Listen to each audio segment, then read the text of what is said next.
Assalamualaikum warahmatullahi wabarakatuh. Waalaikumsalam warahmatullahi wabarakatuh. Alhamdulillah. Bismillahirrahmanirrahim. Apa kabar? Kabar saya baik, Pak. Alhamdulillah baik. Eh, Gimana harinya hari ini di sekolah? Alhamdulillah baik, lancar. Tapi ada yang sedikit mengganggu sih, Pak. Ada sedikit mengganggu ya.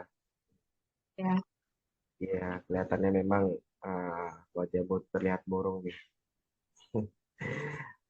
Tampaknya ada sesuatu ya yang mengganggu pikiran dan perasaan kamu sehingga kamu meminta waktu Bapak untuk bertemu pada eh, Zoom pagi hari ini, siang hari ini. Betul ya Isna ya? iya betul, Pak. Jadi saya ada yang mau disampaikan perihal Hmm. keresahan dari saya gitu, Pak, pribadi saya. Gitu. Saya juga Hmm, mau konsultasi sama Bapak. Boleh nggak, Pak? ya, boleh. Kan saya juga selaku guru kamu pastikan memperbolehkan, mengizinkan anak murid Bapak. Ya, pasti dong, masa yang nggak boleh. Tentu, dengan senang hati Bapak menerimanya. Kan semua juga sudah sesuai dengan kesepakatan kita. Sebelumnya juga kan kamu sudah meminta waktu Bapak untuk membutuhkan konseling pada siang hari ini. Begitu ya? Iya. Oke. Biar Bapak jelaskan sedikit agar kamu di sini merasa uh, kamu ini datang kepada orang yang tepat seperti Bapak mengenai konseling yang akan kita laksanakan di siang hari ini. Jadi konseling individu ini merupakan layanan konseling yang memang diselenggarakannya oleh seorang konselor seperti Bapak terhadap seorang klien seperti dirimu sekarang ini dinamakan klien yang sekarang kamu ini menjadi klien Bapak. Semua itu dalam rangka pengentasan eh, masalah-masalah pribadi yang kamu atau eh, yang kamu rasakan gitu ya. Jadi semua dalam suasana seharusnya dalam tatap muka. Tapi karena sekolah kita belum bisa mengizinkan kita untuk masuk ke dalam lingkungan sekolah, jadi kegiatan konseling ini kita laksanakan dengan alat komunikasi seperti Zoom sekarang saat ini. Karena seiring memang berjalannya waktu ya dengan kemajuan teknologi semakin maju juga, jadi kita dapat melakukan uh, konseling dengan sebutan cyber counseling. Itu namanya. Dalam pelaksanaan konseling ini, kita akan membahas berbagai hal tentang masalah yang dialami oleh dirimu sekarang. Kurang lebihnya seperti itu. Apa kamu sudah mulai memahami mengenai konseling yang akan kita laksanakan? Sudah, Pak. Saya sudah mulai paham sekarang. Alhamdulillah kalau kamu sudah mulai paham. Jadi kalau boleh jujur di sini ah, kira-kira apa yang membuat diri kamu mau datang ke Bapak? Eh, saya ingin apa namanya? Menjelaskan atau memberitahu tentang masalah saya. Tapi saya takut, Pak. Saya kalau saya cerita atau berkonseling sama Bapak itu masalah saya diketahui oleh orang lain nggak sih, Pak? Hmm, oke oke oke. Jadi kamu tidak perlu khawatir di sini. Bapak akan menjaga rahasia kamu sebab proses konseling di sini memiliki teknik-teknik kode etik serta asas-asas yang harus dijaga dan dikuasai oleh seorang konselor seperti Bapak. Nah, salah satu asasnya itu ya ada kerahasiaan ya, di mana kamu tidak perlu takut masalah yang kamu alami sekarang akan terbongkar atau diketahui oleh orang lain selain kita gitu. Nah, jadi ada pun masalah-masalah yang Isna ceritakan nanti dan ingin Isna sampaikan, Bapak akan uh, menutup rahasia yang ada pada konseling pada kali ini gitu. Untuk mengetahui, jadi tidak perlu untuk khawatir lagi ya kalau masalah kamu akan tersebar. Gitu. Cukup kamu percaya dengan Bapak ya.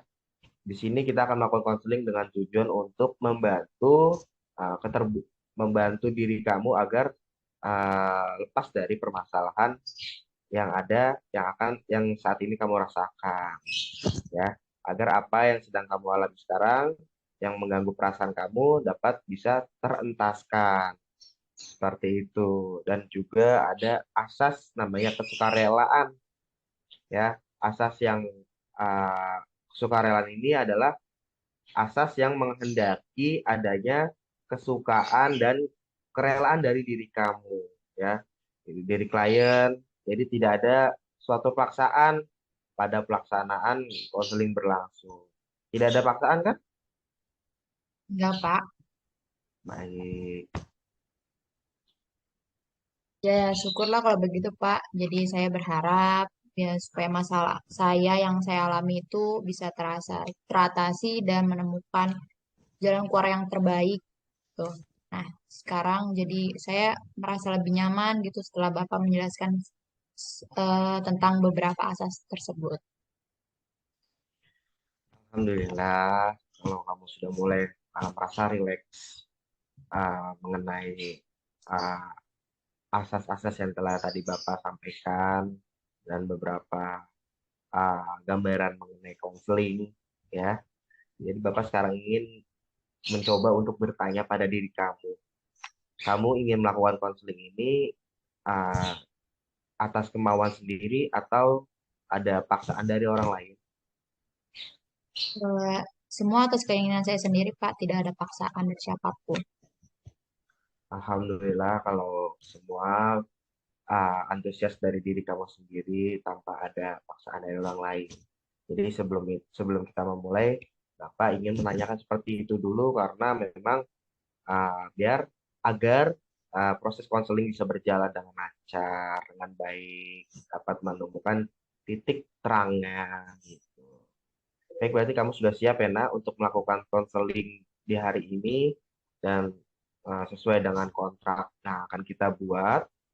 Kita akan melaksanakan konseling dengan range waktu kurang lebih 30 menit ke depan bersama kamu dan saya ya. Baik, Siap, Pak. ya kita bisa memulainya sekarang. Baik, akan kita mulai. Baik, Pak. Kalau begitu, coba kamu ceritakan sekarang kepada Bapak. Bapak ingin mendengarkan sejauh mana perasaan yang tidak enak atau yang mengganggu kehidupan sehari-hari kamu. Gitu. Jadi gini, Pak. Saya itu terjebak dalam situasi yang sangat membingungkan menurut saya. Hmm, Oke, jadi kamu merasa terjebak nih di dalam uh, perasaan atau pikiran kamu ya. Iya. Kamu sekarang posisinya sedang bingung. Hmm. Coba mengapa bisa seperti itu?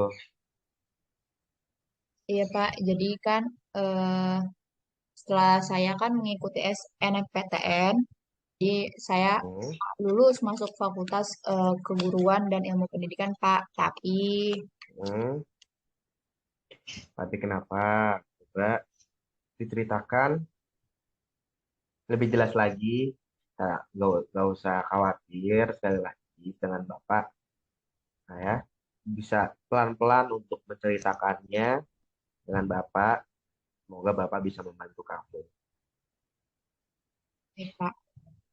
Jadi eh ini Pak, orang tua saya tuh nyuruh saya untuk ngambil jurusan keguruan. Tapi sedangkan saya Hmm, tuh inginnya dan mungkin passion saya masuk jurusan manajemen, Pak.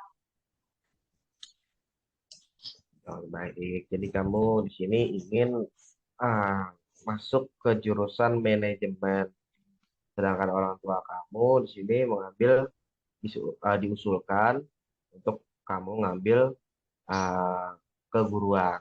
Iya, Memang, oh, ya, memang kalau boleh tahu alasannya apa sampai mau membuat, kamu mau mengambil ah, jurusan manajemen itu. Apa alasan tersendiri kamu? alasan utama saya mengambil manajemen sih karena dari saya kecil tuh Pak, saya suka eh, pelajaran menghitung-hitung Pak. Jadi menurut saya cocok gitu mengenai minat saya untuk mengambil manajemen. Oh, baik. Jadi kamu sudah dari kecil suka dengan hitung-hitungan. Seperti Iya, itu ya? iya, Hmm, sudah diajarin hitung-hitungan dari kecil sampai saat ini kamu menyukai dengan hitung-hitungan. Gitu. iya Pak. Oke. Ini seperti itu alasan kamu. Apakah kamu sudah mencoba untuk ah, dimusyawarahkan pada orang tua kamu, ya? Kamu ah, ajak dengan baik-baik komunikasinya dengan orang tua kamu, kalau apa yang ingin kamu inginkan di perguruan tinggi selanjutnya, bisa dipertimbangkan, bisa uh, mencoba untuk meyakinkan orang tua kamu, ya, kalau kamu ini minatnya manajemen karena kamu menyukai hitung-hitungan gitu. Siapa tahu dari situ minat kamu, kesukaan kamu dengan hitung-hitungan, lalu kamu mencoba untuk meyakinkan orang tua kamu, uh, orang tua kamu bisa terbuka jalan pikirannya. Coba kamu musyawarahkan kembali. Apa kamu sudah melakukan itu? Sebenarnya sudah Pak, saya sudah berusaha bermusyawarah dengan kedua orang tua saya,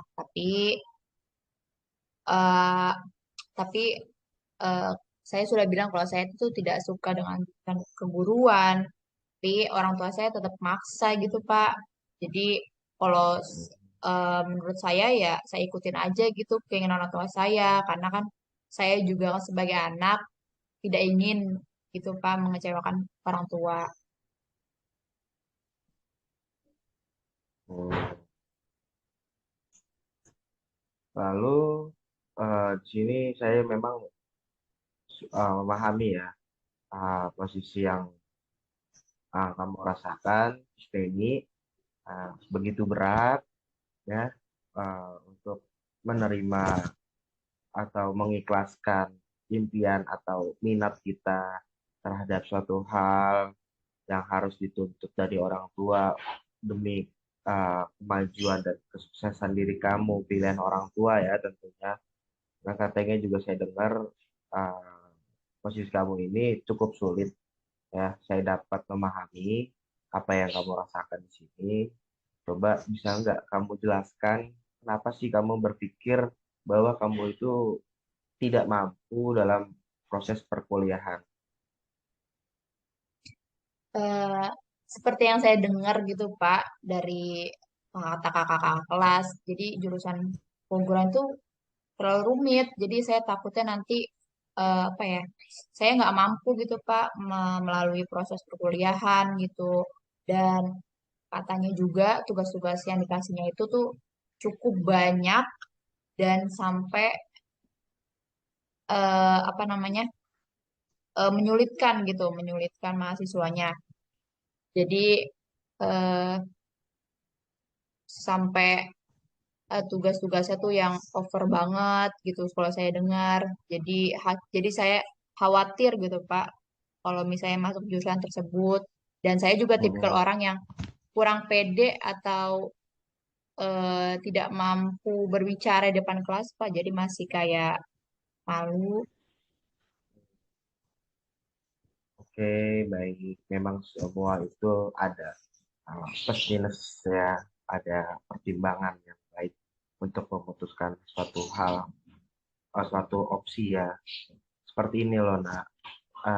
biar Bapak jelaskan sedikit atau Bapak luruskan mengenai kalimat kata-kata uh, yang menghantui kamu nih. Betul ya. Ya. Cukup menghantui ya kalimat-kalimat kata-kata dari kakak kelas kamu itu mengenai tugas kuliah di perguruan tinggi. Itu memang ya sudah apa sudah diberikan pada pendidik. Hal tersebut itu para pendidik dan pendidik berbeda-beda semuanya.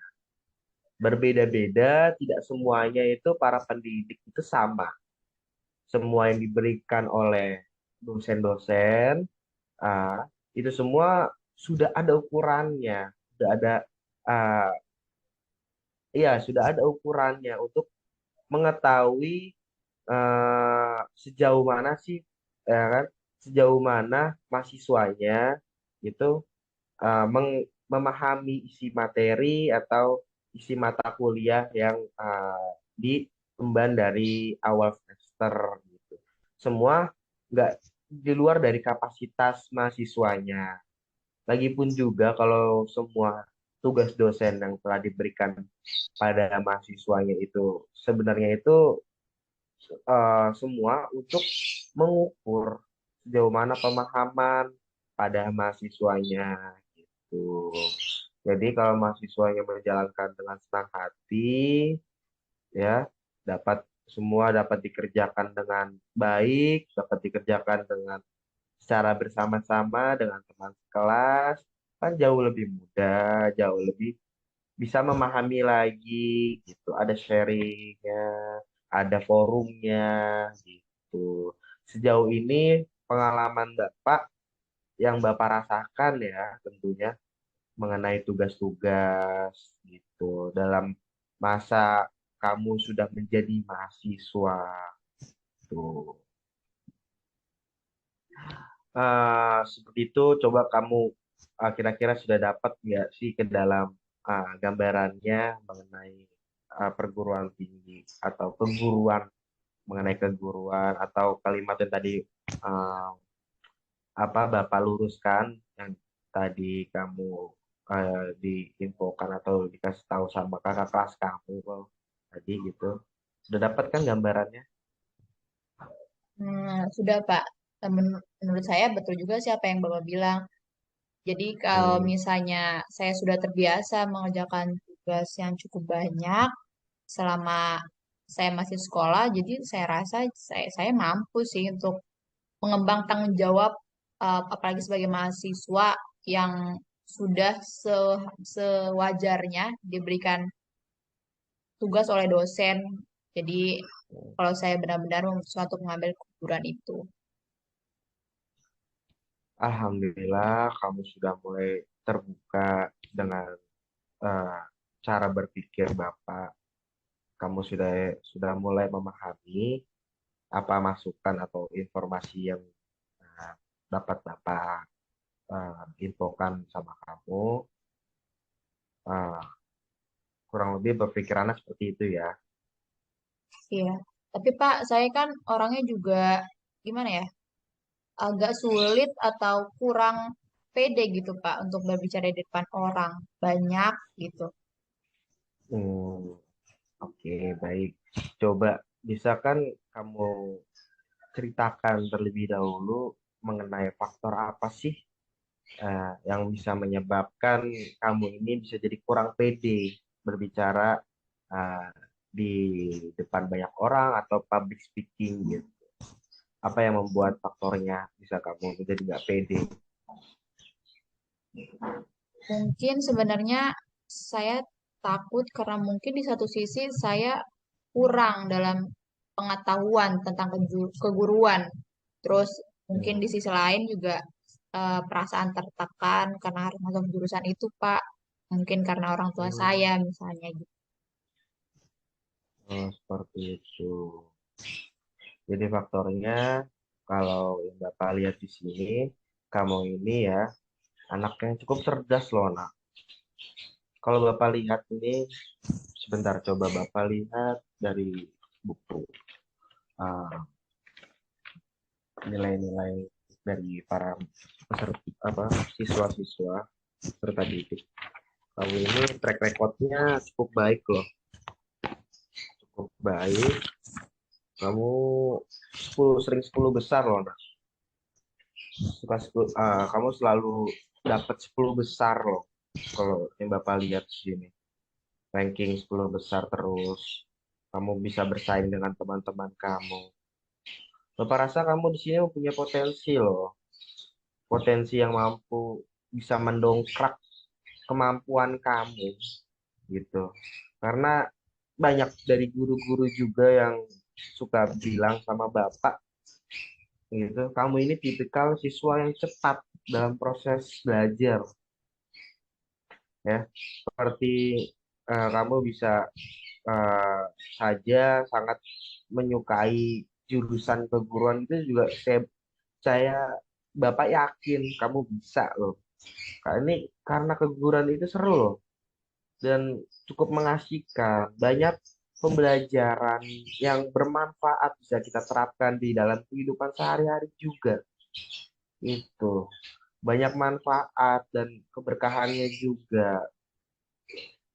Jika kamu memang benar-benar menekuni dari keguruan, kamu pasti bermanfaat dalam kehidupan keluarga, sosial, atau orang-orang yang ada di sekeliling kamu. Tuh. Dapat memberikan manfaat gitu. Jadi di sisi lain kamu jangan merasa kecewa ya untuk mengambil arahan dari orang tua kamu. Tuh, ya. Iya Pak, sebenarnya saya bersikap seolah-olah saya nggak serius gitu Pak dalam belajar. Jadi biar supaya orang Hmm, tua saya tuh mengubah keinginannya dan menyuruh saya untuk masuk ke jurusan yang saya inginkan. Tapi saya juga takut hmm, kalau misalnya orang tua saya kecewa sama saya Pak. Itu. gitu. Berarti kamu kesulitan dalam memilih jurusan yang kamu inginkan dengan jurusan pilihan orang tua kamu, gitu ya? Iya betul Pak. Bagus. Berarti Isna sudah mulai memahami titik masalah yang sekarang sedang Isna rasakan. Lalu hal apa yang harus dapat kamu lakukan? Kira-kira apa yang bisa kamu lakukan untuk menentukan jalan keluar? Coba Bapak ingin tahu dari kamu dulu. Mungkin kalau dalam situasi ini tidak bisa saya ubah gitu Pak. Saya Mm-mm, juga nggak mungkin menentang orang tua saya karena kan seperti yang Bapak tahu beliau itu kan yang perawat saya dari kecil sampai sekarang. Jadi mm-mm, saya harus dan wajib berbakti sama orang tua saya. Saya juga mm-mm, nggak bisa terus-terusan tidak serius dalam belajar gitu. Padahal mm-mm, cuman betul. pura-pura gitu. Jadi saya harus menentukan pilihan karena kan saya Mm-mm, juga di sini sudah dewasa, sudah harus memiliki tanggung jawab. betul. Kamu sudah dewasa, sudah memiliki tanggung jawab berlebih. Apa yang menjadi proses pilihan kamu. Bagus sekali pemikiran kamu. Bapak yakin kok kamu bisa menentukan pilihan kamu. Karena setiap orang tua itu memiliki keinginan untuk anaknya dapat sukses di masa yang akan datang, untuk bisa berdiri sendiri. Gitu. Kok kamu nggak keluarga kamu dengan orang tua kamu nggak hidup selamanya kok. Gitu. Nggak ada salahnya untuk berbakti kepada orang tua. Gitu ya, nak. Ya Pak, saya paham. Insya Allah mulai sekarang saya mampu bisa ngambil keputusan saya dengan bijak. Nah, seperti itu. Pintar sekali kamu, nak. Ya. Nah, jadi kita kan sudah berbicara banyak mengenai hal-hal apa yang eh, tadi kita lalui, problematika dalam eh, minat kamu, pemilihan opsi-opsi dari orang tua dan kamu. Kira-kira apa yang bisa Isna simpulkan dari pertemuan kali ini? Jadi yang saya bisa dapat simpulkan dari percakapan saya dengan Bapak itu ya saya harus bisa menentukan pilihan saya. Saya juga Hmm. tidak boleh salah pilih dalam menentukan pilihan saya sendiri. Karena kan Hmm. semua ini untuk masa depan saya, Hmm. untuk keberlangsungan kehidupan saya. Jadi untuk saya bisa lebih memilih keputusan eh, pilihan orang tua saya harus berbakti kepada orang tua saya, meski saya harus banyak dapat menutupi kekurangan yang saya milih. Gitu, Pak. Oke. Baik, terima kasih. Kamu sudah bisa menyimpulkan, jadi masuk ke dalam eh, perasaan dan pikiran kamu. Bapak juga senang. Rupanya kamu sudah mulai paham dengan apa yang akan kamu lakukan, dan Bapak yakin kamu mempunyai potensi. Untuk itu, kamu pasti bisa kok, nak. Bapak yakin itu pilihan yang bagus sekali, dan kamu pasti bisa melewatinya. Semoga dalam proses konseling di sini kamu dapat memiliki pandangan-pandangan baru terkait dengan penyelesaian masalah kamu ke depannya, dan Bapak berharap juga apa yang tadi kamu sampaikan dapat kamu terapkan ya, nak. Baik, Pak. Saya akan lakukan dan saya terapkan. Baik, Alhamdulillah kamu sudah mulai terbuka pikirannya juga. Bagaimana perasaan kamu setelah melakukan konseling hari ini? Apa menurut kamu konselingnya cukup berjalan baik, atau akan kita adakan kembali pertemuan selanjutnya? Gimana? Alhamdulillah, Pak. Saya udah nggak bingung lagi gitu untuk menghadapi permasalahan yang saya alami. Jadi saya rasa sudah cukup untuk pertemuannya. Mungkin nanti saya akan mengabari Bapak lagi jika saya memiliki permasalahan atau keresahan dalam diri saya. Oke, baik. Dengan senang hati ya, nak. Kamu bisa telepon atau by WhatsApp Bapak kalau ada masalah-masalah lagi ke depannya. Kita nggak mendoakan kamu untuk ada masalah lagi ya. Maksudnya, Bapak senang bisa membantu kamu, bisa ah, menyelesaikan permasalahan yang mungkin jadi terhambat kehidupan sehari-hari kamu gitu. Bisa ya. Oke, berarti sudah cukup untuk konseling hari ini. Gitu ya. Sudah cukup Iya, ya Pak. berarti ya. Sudah cukup, Pak. Oke, kalau sudah cukup, mari kita tutup untuk konseling siang hari ini ya. Jika memang sudah tidak ada lagi yang ingin Isna sampaikan pada Bapak. Terima kasih Bapak ucapkan. Assalamualaikum warahmatullahi wabarakatuh. Selamat siang. Selamat beraktivitas kembali ya, nak. Terima kasih juga, Pak, atas waktunya. Waalaikumsalam warahmatullahi wabarakatuh.